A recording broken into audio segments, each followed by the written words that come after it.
Now I'm moving forward to Mr. Siyabonga Tiwana, co-founder of Skywalk Innovation from South Africa, Africa.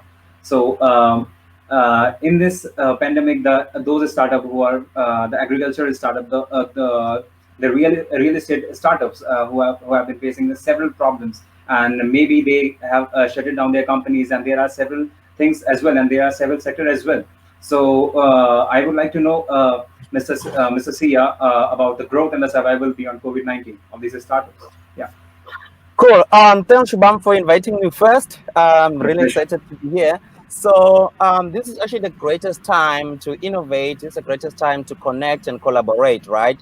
So, Okay. looking at some of the examples of some of the companies that I've seen in South Africa or in the African continent itself, is that we've seen companies that, like Uber as an example, right? We've seen the Uber drivers, they now are delivering food parcels to the houses, right? So my point there is that you always have to find alternative ways of looking at an opportunity that is at hand and then seize that opportunity and maximize on it, right? So there's also another book that is titled Built to Last, right? If you look at big companies, your IBM, your Amazon, and so on and so forth, those companies, they've been existent for hundreds and hundreds of years, right? So they've got the core of what they actually do, and then they've got other services right around on the kind of services that they offer, right? So I think Yeah. that smaller businesses or any kind of a business should just look at what are the other services, looking at the pandemic and looking at the challenges that we're actually facing,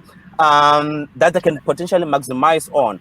So then the third point that I want to raise is that businesses, they should do research and just find out what are the needs and the challenges that customers actually have, right? So unless I find out that in India or in Germany or North America, they've got specific challenge that I can potentially look at addressing, right? I will never know. Then if there's something that I can provide as a service or as a product that I can render to that particular market, then it opens up an opportunity to grow my business as well as surviving beyond the COVID-19.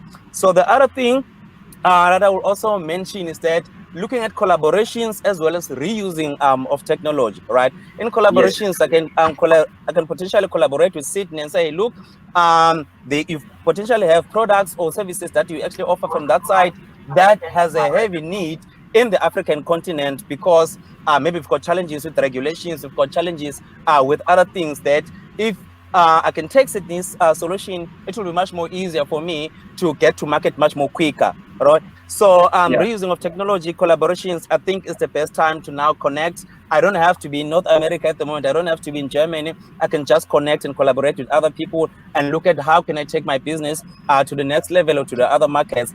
And in Africa, Africa is the best time to actually invest in. At the moment, if you're looking for collaborations or anything, this is the best time that you can render your services this side, you can render your products this side. We are always open up for collaborations.